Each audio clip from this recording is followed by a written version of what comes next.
Today's topic today is mate, or may I say man versus companion. So listen up, women, because this one is for you. I've sat here and I thought about it time and time again, and I'm like, wow, a lot of women claim that they're looking for something in particular, but they really don't know what they're looking for. Or you're trying to get a man, and that's trying to make him become something that he might not be. But first of all, let's define what a man is. A man is the one who provides. He makes sure that you feel secure and he's safe. But that's not what you need. You don't need a man, because a lot of you women can already do that for yourself unless you're trying to look for a handout. What you really need is a companion. And most men don't know how to be a companion. And that's the kind of the difference of the situation. When you're dealing with a man, yeah, he's there, he's having fun with you, but at the end of the day, most women that are accomplished, like Gayle King, she has a companion. Oprah Winfrey and Stedman. Stedman is her companion, not her man. When you see J-Lo dating a young guy, I don't know his name at the present time, but she doesn't need him to help pay half the bills or need him to help give her money, because she has her own money. So therefore, it doesn't matter what he has. She wants a companion. Most of y'all women need a companion, but what you're ending up with is with a man who might have a bad choice in decisions that he makes. Now, as a man, yeah, he's supposed to provide, he's supposed to help you and things of that nature, and of course make you feel secure. And if there's children involved, help you hold down the household. But what you really want out of him is a companion. And most men don't have that ability to provide that service because they was never taught how to be a companion. So when you might see somebody like a very wealthy woman, and she might be with a guy who has no money, because he's a companion with her. He's blending with her. And a lot of women, like, even though you might think that he's Mr. Right, think about this. How many girls do you know, or how many friends do you have that say, girl, I met this guy the other night. He was awesome. He talked a good game, this, that, and the third. But, at the end of the day, he's just a man who's looking to share time with. Most women, what you complain about is, he doesn't hold me. He doesn't spend time with me. We don't do the movies anymore, because when you first met him, he was in companion mode, which was sort of like Meet the Representative. But at the end of the day, he was just a man who was just on a flesh binge. And it just happened to be that, hey, I like you and you like me, so let's spend time together. But what you needed out of him was to be a companion and a partner to you. So think of it. A man is a car, a companion is an automobile. A man is a job, a companion is a career.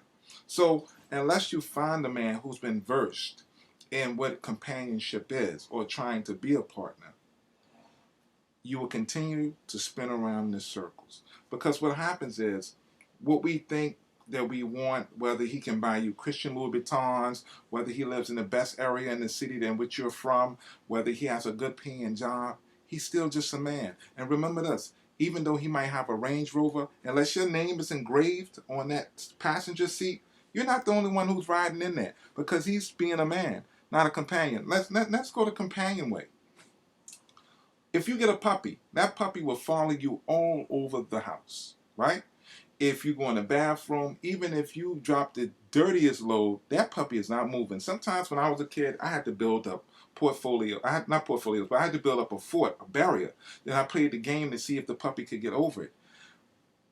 It's been known that when a master dies, that the dog, or which is a full-grown dog or a puppy, will sit on top of the grave and mourn for days on to weeks. That's a real companion. That's why they said dog is man's best friend, because he's a companion. And when they say, oh, you could drop a dog off anywhere in the place, anywhere in the city, he will find himself back home. No, he doesn't find himself back home. He finds himself back to a companion. And what happens is, when a dog feels that he's being mistreated by a companion, he runs away. I've never seen a dog run away from a good situation. Now, when it comes to men are just operating like robots. Remember I said in my previous videos, Women are emotional, men are physical. Men are trained to be a man, be a man's man, provide for your family.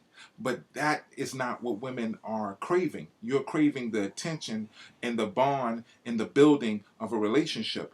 And most men don't know that. Most men don't know how to provide that because nobody told them how to provide that. And that's why you go from man to man to man and man. Because when you first meet them, you're meeting their representative, which is them trying to prove that they can be a good companion to you.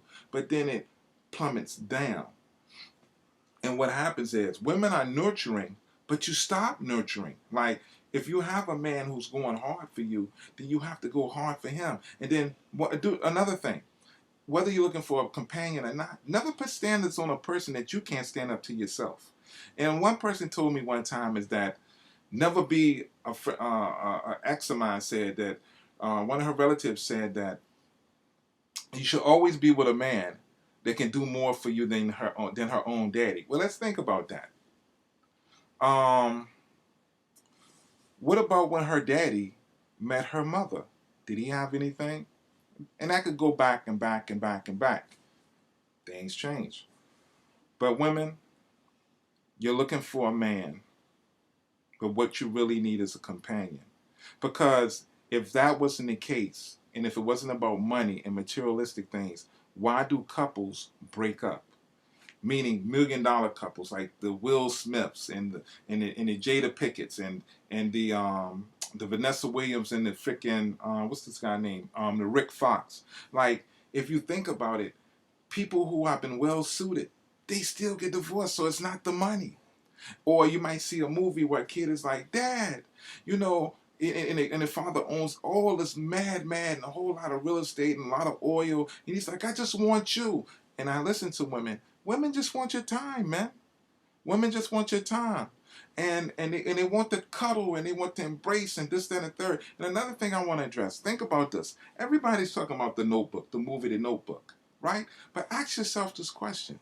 Do you have the mentality of the woman of the notebook? Are you living like the woman in the notebook? So if you're not living like her, remember, she gave up finances for a guy who was broke, but he made a good companion. Because at the end of the day, he was reading a notebook to her of their past experiences because he was a good companion to her. Therefore, you cannot look for a Barack if you don't know how to be a Michelle. And my quote, and I end this with this. This is D Blackout. Love is blind. Make sure that you're able to see your partner with your eyes closed. Think about that. Love is blind. Make sure you're able to see your partner with your eyes closed. This is Dr. Derek Blackout, LHM, which stands for Love, Mind, and Heart. And I'll be seeing you